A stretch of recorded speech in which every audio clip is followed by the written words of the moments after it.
Assalamualaikum warahmatullahi wabarakatuh. Alhamdulillah. Alhamdulillahi bari'il ardina was samawat wa wasi'i jami'il makhluqati bijazilil atiyat. Nahmaduhu wa nashkuruhu subhanahu wa ta'ala ala jazilil hibad. Asyhadu an la ilaha illallah wahdahu la syarika lah. Wa asyhadu anna sayyidana wa nabiyyana Muhammadan abduhu wa rasuluh wa nabiyyuhu wa safiyyuhu wa khaliluh syahadatan nafuzu biha fi hadhihi dunya ila yaumil miqat. Allahumma salli wa sallim wa barik ala sayyidina wa maulana Muhammad sayyidis sadat wa qudwatil qadat wa imami ahlil aradina was samawat wa ala alihi wa ashabihi al-anjumiz zahirat wa tabi'ina lahum wa tabi'ihim bi ihsan ala mamaril azmani wal awqat wa alaina ma'ahum wa fihim bi rahmatika ya sami'al aswat wa ya mujibad da'awat. Amma ba'du, usikum wa iyaya bi taqwallah faqad fazal muttaqun. Ma'asyiral hadirin wal hadirat, ikhwanana, saudara-saudara semua yang hadir dan yang menyaksikan tayangan yang mudah-mudahan selalu ditambahkan oleh Allah Subhanahu wa taala keberkahan di atas keberkahan, hidayah dan taufik untuk semuanya, dan mudah-mudahan kita semuanya selalu dipersatukan oleh Allah Subhanahu wa taala di dalam area ridha dan area rahmatnya di dunia dan di akhirat insyaallah. Amin ya rabbal alamin. Ikhwanana, saudara-saudara fillah, sahabat-sahabat pecinta ilmu dan ahlul ilm yang dimuliakan oleh Allah Subhanahu wa taala. Berjumpa kembali kita di dalam halaqah yang istimewa ini. Istimewanya bukan karena tempat, istimewanya bukan karena yang menyampaikan, istimewanya bukan karena yang hadir, namun istimewanya adalah karena yang kita bahas adalah yang teristimewa dari semua makhluk Allah Subhanahu wa taala, baginda Nabi Muhammad sallallahu alaihi wa alihi wasallam, di dalam halaqah min ajli Rasulillah sallallahu alaihi wasallam. Dalam pembahasan kita di halaqah-halaqah yang sebelumnya, kita membicarakan tentang perjalanan hijrah baginda Nabi Muhammad sallallahu alaihi wasallam bersama Sayyidina Abu Bakar As-Siddiq radhiyallahu anhu wa arda. Demikian juga bersama budak Sayyidina Abu Bakar As-Siddiq yang bernama Amir bin Fuhairah, dan demikian juga penunjuk jalannya Abdullah bin Uraikid. Di akhir pembahasan kita, setelah kita menyampaikan berbagai macam kejadian-kejadian mukjizat atau kecintaan Sayyidina Abu Bakar As-Siddiq kepada Rasulullah, demikian juga hal-hal istimewa yang terjadi dalam perjalanan yang super berkah tersebut, yang ridha Allah Subhanahu wa taala, pandangan Allah Subhanahu wa taala, rahmat Allah Subhanahu wa taala terkucur kepada mereka, meskipun secara zahirnya mereka dalam perjalanan tersebut dalam keadaan kurang secara materi, dalam keadaan tertindas dan juga dikejar-kejar oleh musuh. Namun penjagaan Allah Subhanahu wa taala sangatlah luar biasa. Wiqayatullahi aghnat an mudha'afatin minad duru'i wa an'alin minal utumi. Kalau Allah Subhanahu wa taala sudah menjaga seorang hamba, maka penjagaan Allah Subhanahu wa taala sudah lebih dari cukup daripada berbagai macam tameng, berbagai macam pakaian-pakaian besi, berbagai macam benteng-benteng yang tinggi atau yang kokoh. Di akhir pembahasan kita, ikhwanana, saudara-saudara semua pecinta Rasulullah sallallahu alaihi wasallam, sampailah kita kepada pembahasan Rasulullah sallallahu alaihi wasallam tiba di kota Yathrib yang disambut luar biasa oleh seluruh sahabat pada saat itu. Dan masuknya Rasulullah sallallahu alaihi wasallam ke kota Yathrib atau Madinah disebutkan pertama kali memasuki dari jalur Quba, yang kemudian Rasulullah membangun masjid pertamanya. Rasulullah Shallallahu Alaihi Wasallam telah kita sampaikan bahwa semua yang dilakukan Rasulullah pasti memiliki nilai dan makna yang sangat luar biasa. Di antaranya sudah kita sampaikan bentuk nilai tafaul Rasulullah Shallallahu Alaihi Wasallam, dan bahwa hijrah ke kota Madinah merupakan awal perubahan dari segala-galanya. Sehingga Rasulullah dalam perjalanannya pun bukan hanya sekedar untuk menghindar dari banyak orang, mencari jalur-jalur yang lain, yang sepi atau jalur-jalur yang tidak dilewatin oleh mayoritas orang. Namun juga banyak pandangan dan rahasia-rahasia Rasulullah Sallallahu Alaihi Wasallam dalam memilih jalur-jalur tersebut. Di antaranya juga masuknya baginda Nabi Muhammad Sallallahu Alaihi Wasallam ke Quba tersebut dengan berpakaian putih-putih yang disebutkan kanu mubayyidin dalam hadis Sahih Bukhari. Mereka menggunakan baju-baju putih yang sudah kita jelaskan. Pastinya cukup muskil. Perjalanan yang demikian panjang, perjalanan yang panas, perjalanan melewatin gunung-gunung, bebatuan, melewatin padang pasir. Pastinya baju Rasulullah dan Sayyidina Abu Bakar As-Siddiq penuh dengan kotor. Tidur di ala kadarnya, di tempat yang bisa beliau tidur. Namun Rasulullah waktu pertama kali masuk ke Madinah memakai baju batu yang putih. Telah kita sebutkan bahwa Rasulullah sebelum memasuki Quba tersebut berjumpa dengan rombongan dari kota Mekah yang diantaranya Sayyidina Zubair bin Awam. Sebagian juga menyebut Sayyidina Talha bin Ubaidillah, di antara 10 sahabat yang dijamin masuk surga. Kemudian mereka memberikan hadiah kepada Rasulullah baju putih yang kemudian dipakai oleh Rasulullah SAW.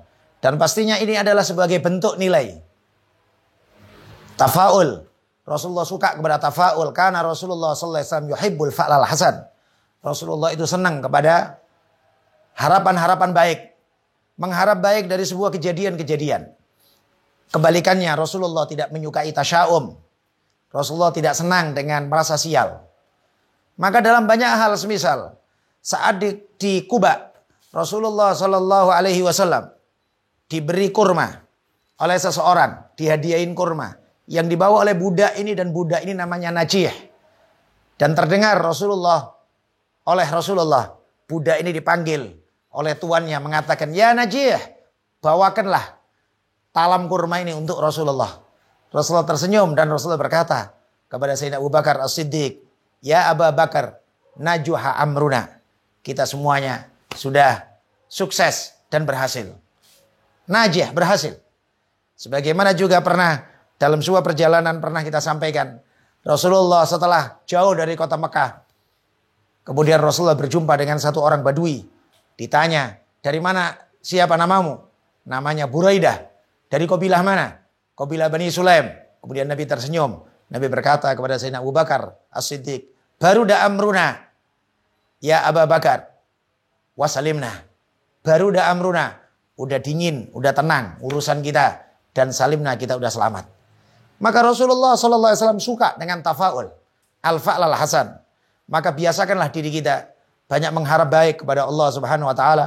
Jauhkan dari pikiran-pikiran busuk, jauhkan dari pikiran-pikiran kekhawatiran yang tidak beralasan.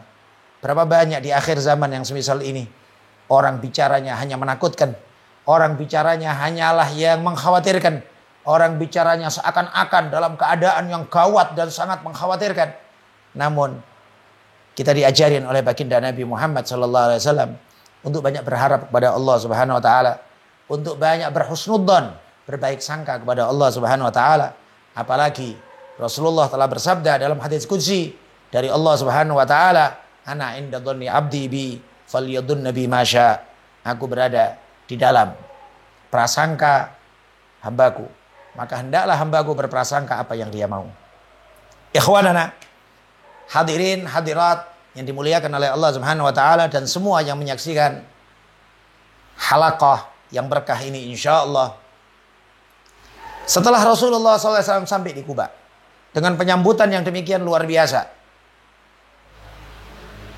yang sudah kita jelaskan di halaqah-halaqah sebelumnya, yang sampai disebutkan dalam riwayat Sayyidina Anas bin Malik dalam Sahih Bukhari disebutkan, Sayyidina Anas mengatakan, tidak pernah ma ra'aitu, tidak pernah aku ngelihat yauman ahsana wa afraha min yaumi kudumi Rasulillah sallallahu alaihi wasallam ila Yathrib atau ilal Madinah. Tidaklah aku melihat sebuah hari yang lebih bagus dan lebih menggembirakan melebihi dari hari tibanya Rasulullah sallallahu alaihi wasallam di kota Madinah. Demikian juga dalam hadis yang lain Sayyidina Anas mengatakan saat Rasulullah sallallahu alaihi wasallam tiba di kota Madinah, adha'a minha kullu syai', bercahaya segala sesuatu yang ada di kota Madinah, menampakkan kegembiraan akan datangnya Rasulullah sallallahu alaihi wasallam.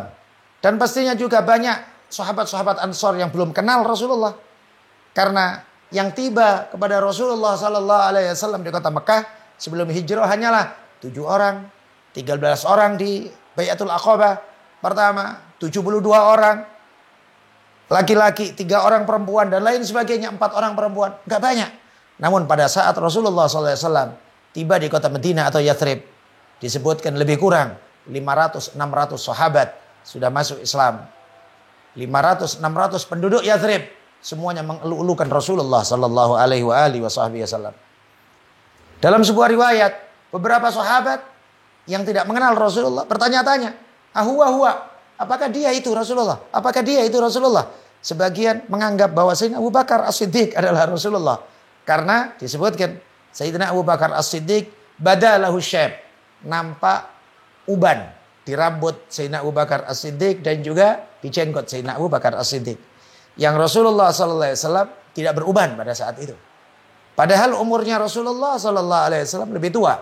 2 tahun, kira-kira 2 tahun dari umur Sayyidina Abu Bakar As-Siddiq. Rasulullah wafat, Sayyidina Abu Bakar As-Siddiq menjadi khalifah, enggak lama kemudian meninggal dunia. Maka 2 tahun sekian bulan perbedaan umur Rasulullah SAW dengan Sayyidina Abu Bakar As-Siddiq. Sayyidina Abu Bakar As-Siddiq sudah beruban. Di umur lebih kurang 50 sekian. Karena Rasulullah hijrah di umur 53. Namun Rasulullah belum beruban. Kalau disebutkan berubannya Rasulullah adalah setelah turunnya surat Hud. Dan semisal-semisalnya setelah surat Hud. Semisal surat An-Naba. Semisal surat Al-Waqi'ah. Dan semisalnya. Sehingga Sayyidina Abu Bakar sendiri yang bertanya kepada Rasulullah, "Syayyabta ya Rasulullah? Engkau sudah mulai nampak beruban wahai Rasulullah." Kalau Rasulullah menyatakan, "Syayyabatni Hudun wa akhwatuha." Yang menjadikan aku beruban adalah surat Hud dan saudara-saudaranya surat Hud. Para ulama mengartikan bahwa surat Hud dan saudara-saudaranya yakni surat-surat yang membicarakan akan umat-umat terdahulu. Dan juga surat-surat yang membicarakan tentang kejadian-kejadian dahsyat di hari kiamat. Rasulullah SAW dalam keadaan takut kepada Allah Subhanahu Wa Taala dan memikirkan kondisi umat-umatnya sehingga Rasulullah SAW beruban. Namun berubannya Rasulullah tidaklah sebanyak yang kita bayangkan.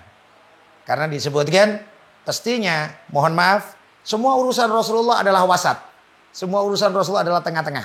Tidak kemudian beruban banyak dan juga tidak beruban sama sekali. Karena uban itu pun juga adalah bentuk waqar, yaitu nur, cahaya dari Allah Subhanahu Wa Taala dan kehormatan, kewibawaan dari Allah Subhanahu Wa Taala. Sampai disebutkan orang yang pertama kali beruban adalah Nabi Ibrahim alaihissalatu wassalam. Nabi Ibrahim tanya sama Allah, "Ya Allah, apakah ini ya Allah? Kok putih ya Allah?" Kalau Allah mengatakan, "Dzakan nur wal waqar." Itu adalah cahaya dan kewibawaan. Kemudian Sayyidina Ibrahim, Nabi Ibrahim mengatakan, "Allahumma zidni nuran wa waqara." Ya Allah, tambahkan untukku cahaya dan kewibawaan. Namun untuk baginda Nabi Muhammad SAW, pastinya di tengah-tengah. Kalau beruban banyak, tidak disuka sama wanita. Tidak disuka sama, mohon maaf, istri-istri beliau. Karena sesuatu yang wajar.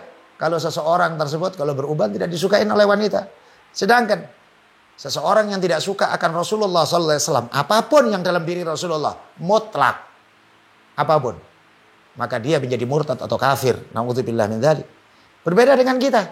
Mohon maaf, orang tidak suka sama uban kita. Orang tidak suka dalam bentuk rupa kita. Orang tidak suka dalam bentuk perbuatan kita. Atau akhlak kita. Atau apapun. Tidak menjadi kafir, tidak menjadi murtad. Tapi seseorang yang membenci apapun yang ada dalam diri Rasulullah SAW. Jangankan urusan hukum, jangankan urusan syariat, jangankan urusan sunnah, sampai urusan kalau tidak suka akan ubannya Rasulullah Tidak suka sama keringatnya Rasulullah. Tidak suka sama kukunya Rasulullah atau rambutnya Rasulullah. Bisa jadi orang tersebut murtad atau kafir. Na'udzubillah min dzalik, karena tidak menyukai sesuatu yang dari baginda Nabi Muhammad SAW. Maka urusannya Rasulullah adalah wasat. Kalau disebutkan sebagian orang. Kan tadi kita sampaikan wasat sampai Rasulullah wafat. Pernah kita sampaikan di majelis yang sebelumnya. Bahwa dalam riwayat Sayyidina Anas, dalam Sahih Bukhari disebutkan Rasulullah sallallahu alaihi wasallam wafat.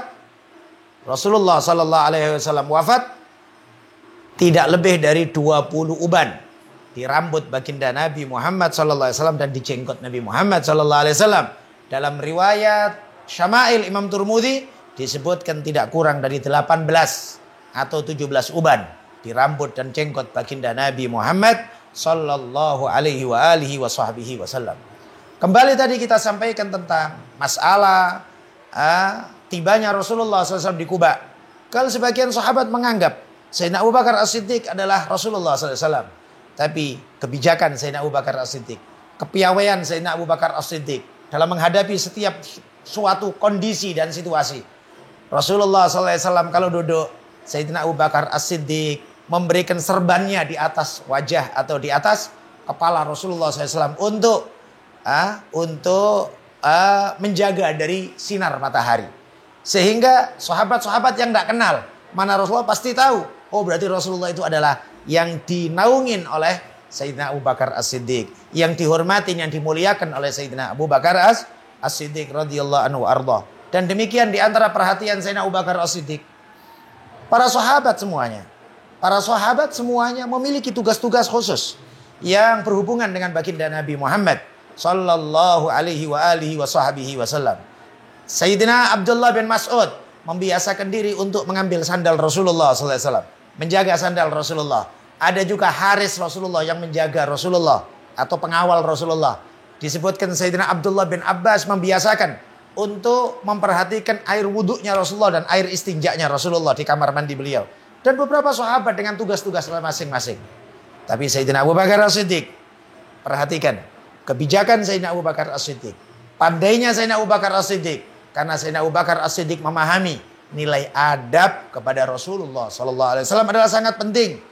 Kalau disebutkan Sayyidina Abu Bakar As-Siddiq mengkhususkan diri untuk menjaga tamu-tamu yang datang kepada Rasulullah SAW. Jangan sampai tamu-tamu yang tidak ngerti adab, tidak ngerti akhlak, kemudian berbuat hal-hal yang tidak disenangin oleh Rasulullah. Maka sebelum tamu tersebut berjumpa sama Rasulullah, Sayyidina Abu Bakar As-Siddiq ngajak ngobrol terlebih dahulu. Diajarin gimana adab sama Rasulullah. Gimana cara duduk sama Rasulullah. Gimana cara bicara yang sopan sama Rasulullah SAW. Sehingga Sayyidina Abu Bakar As-Siddiq mengajarin orang-orang Badui yang baru datang sama Rasulullah. Kalau dijumpain oleh Sayyidina Abu Bakar As-Siddiq terlebih dahulu.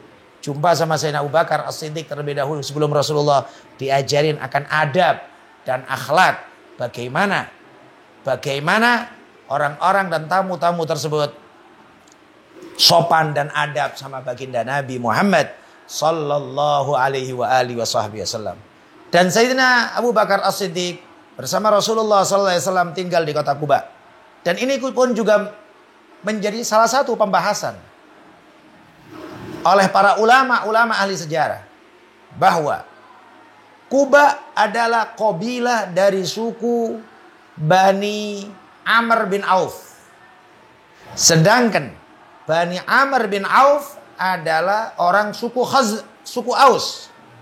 Sedangkan dari seluruh kota Yathrib, yang terbanyak dari sahabat Ansar adalah dari suku Khazraj. Dan bahkan saat kalau kita kembali kepada pembahasan Bai'atul Aqabah, Rasulullah memilih 12 nuqaba atau naqib, pimpinan. Pimpinan dari suku-suku kota Madinah. Rasulullah memilih 12 orang. Setelah Bai'atul Aqabah yang kedua, terakhir atau pertemuan ketiga sama orang Ansar, Rasulullah memilih 12 naqiban. 12 nuqaba atau 12 pemimpin dari suku Aus dan Khazraj. Setelah diteliti, 12 nuqaba ini adalah 9 dari orang Khazraj, 3 dari orang Aus. Berarti menunjukkan Rasulullah tahu bahwa yang terbanyak adalah dari Khazraj. Dan di antara pemimpin, dari semua pemimpin Nuqaba 12 ini adalah Sayyidina As'ad bin Zurarah. Abu Umamah As'ad bin Zurarah. Dari orang Khazraj. Dan saat Rasulullah mengirim juga delegasi Rasulullah dari kota Mekah untuk berdakwah di kota Yathrib sebelum Rasulullah hijrah, sudah pernah kita jelaskan, yaitu Sayyidina Mus'ab bin Umair. Sayyidina Mus'ab bin Umair tinggalnya di rumah As'ad bin Zurarah, di orang Khazraj. Tapi Rasulullah SAW pertama kali masuk kota Madinah, tinggalnya di kabilah Bani Aus. Gimana Rasulullah SAW menjaga semua perasaan? Gimana Rasulullah SAW menjaga hati semua sahabatnya? Dan Rasulullah tinggal di kota Quba atau di daerah Quba tersebut. Dan Rasulullah membangun tapak masjid pertama kali, yang disebut pertama kali masjid yang dibangun oleh Rasulullah Sallallahu Alaihi Wasallam setelah ketibaan beliau di kota Yathrib atau kota Madinah, yaitu Masjid Quba, yang Allah Subhanahu Wa Taala berfirman dalam surat At-Taubah, la masjidun ussisa 'ala taqwa min awwali yaumin ahaqqu an taquma fihi rijalun yuhibbuna ayyatatahharu wallahu yuhibbul mutahhirin. Sungguh masjid yang dibangun atas dasar takwa itu lebih berhak, wahai Nabi Muhammad, untuk engkau berdiri di dalamnya daripada Masjid Dirar. Karena ayat ini sebelumnya adalah bahas tentang Masjid Dirar, masjid yang dibangun oleh orang munafikin yang untuk bikin saingan-saingan dengan Masjid Quba dan masjid-masjidnya Rasulullah sallallahu alaihi wasallam. Sampai Allah Subhanahu wa taala mengingatkan Nabi Muhammad di ayat sebelumnya, la taqum fihi abada. Jangan engkau berdiri di Masjid Dirar tersebut selama-lamanya, wahai Nabi Muhammad. La masjidun ussisa 'ala taqwa min awwali yaumin, dari hari pertama. Ahaqqu an taquma fi, itu lebih berhak engkau beribadah di dalamnya. Fihi rijalun yuhibbuna ayyatatahharu, di dalamnya ada orang-orang yang suka bersuci. Wallahu yuhibbul mutahhirin, dan Allah cinta kepada orang-orang yang suka bersuci. Dan bahkan saat kita belajar fikih di bab istinja, ada istinja dengan batu dan air. Kalau menyebutkan dalil ayat ini, disebutkan saat turun ayat ini Rasulullah bertanya sama orang Quba, apa yang kalian lakukan dalam istinja yang kami tidak ketahui sehingga kalian dipuji oleh Allah Subhanahu wa taala dalam Al-Qur'an? Mereka mengatakan, kunna nudbi'ul hajar bil ma'. Kami membiasakan ya Rasulullah saat istinja menggunakan batu terlebih dahulu kemudian air. Demikianlah di antara hari-hari pertama di Masjid Quba, Rasulullah SAW membangun Masjid Quba di kabilah atau suku Bani Amr bin Auf di Quba. Rasulullah membuat tapak Masjid Quba dan Rasulullah tinggal di Quba. Hanya para ulama beda pendapat. Berapa lama Rasulullah tinggal di Quba? Dalam riwayat Sahih Bukhari dan Muslim disebutkan bahwa Rasulullah tinggal di Masjid Quba dan di sekitar Masjid Quba adalah 14 hari. Arba'ata asyara lailah, 14 hari. Cuman riwayat ini, pastinya riwayat Sahih Bukhari adalah di tingkat yang tertinggi kesahihannya. Namun muskil bagi sebagian ulama, kalau 14 hari berarti pastinya Rasulullah ada sholat Jumat. Karena kalau 14 hari minimal ada satu Jumat. Kalau Rasulullah masuk hari Senin, maka 2 kali Jumatan mestinya Rasulullah. Tapi tidak ada riwayat Rasulullah sholat Jumat di Masjid Quba. Yang ada riwayat adalah Jumat pertama kali yang dilakukan Rasulullah adalah di Bani Salim. Yaitu saat Rasulullah mau menuju dari Quba ke tempat beliau di Masjid Nabawi yang sekarang. Sehingga masjid tersebut, kalau orang haji atau umrah, tahu di antara tempat ziarah adalah Masjid Jumat. Masjid Jumat. Disitulah Rasulullah pertama kali melakukan sholat Jumat. Maka terlepas dari kesahihan hadis Sahih Bukhari Muslim, menjadi muskil bagi sebagian, kan, kok tidak ada riwayat Rasulullah melakukan sholat Jumat di Quba, padahal mestinya 2 kali Jumat. Dan para sahabat sudah ramai pada saat itu. Artinya lebih dari 40. Ya. Tadi kita sebutkan bahwa dalam riwayat disebutkan orang Islam yang ada di kota Madinah pada saat awal Rasulullah tiba di kota Yathrib, kota Madinah, adalah lebih kurang antara 500 ke 600 sahabat Ansor. Maka pastinya memungkinkan tidak ada kekhawatiran perang, tidak ada kekhawatiran dari orang Mekah, Quraisy dan lain sebagainya. Ini tadi. Tapi ada juga riwayat yang mengatakan Rasulullah SAW makatha fi Quba, makatha bi Quba bid'a ayyam. Bid'a ayyam, kalimat bid'un dalam bahasa Arab itu adalah 3 sampai 10. Antara 3 sampai 10. Kalau ini hadis ini dipakai, riwayat ini, maka masih memungkinkan. Kemungkinan Rasulullah sampai di Quba, di Qabilah Bani Amr bin Auf. Hari Senin, kemudian Senin, Selasa, Rabu, Kamis, Jumat hari kelima sudah disebut bid'ah ayyam. Karena yang disebut bid'ah ayyam tadi kita sampaikan adalah antara 3 sampai 10. Rasulullah pagi Jumat kemudian berangkat menuju kepada tengah kota, tempat Masjid Nabawi sekarang. Nah, kemudian di tengah jalan di Qabilah Bani Salim, kemudian sudah masuk zuhur, kemudian Rasulullah mengerjakan salat Jumat. Ini tadi yang kita sampaikan tentang kejadian-kejadian di Quba, dan Masjid Quba adalah di antara masjid yang mulia, sehingga Rasulullah SAW meskipun berada di area Masjid Nabawi, samping Masjid Nabawi, Rasulullah setiap Sabtu disebutkan sering ke Masjid Quba. Sehingga menjadi kebiasaan orang-orang Madinah, mereka memilih hari Sabtu pagi untuk salat duha di Masjid Quba. Bahkan ada hadis yang diriwayatkan oleh Imam Tirmidzi bahwa Nabi bersabda, barang siapa yang wudhu di rumahnya, kemudian menuju Masjid Quba dan salat 2 rakaat, maka Allah akan mencatat untuknya umroh makbulah. Umroh yang diterima oleh Allah Subhanahu wa taala. Sehingga penduduk Madinah menganggap bahwa salat di Quba adalah umroh shaghirah, umroh kecil.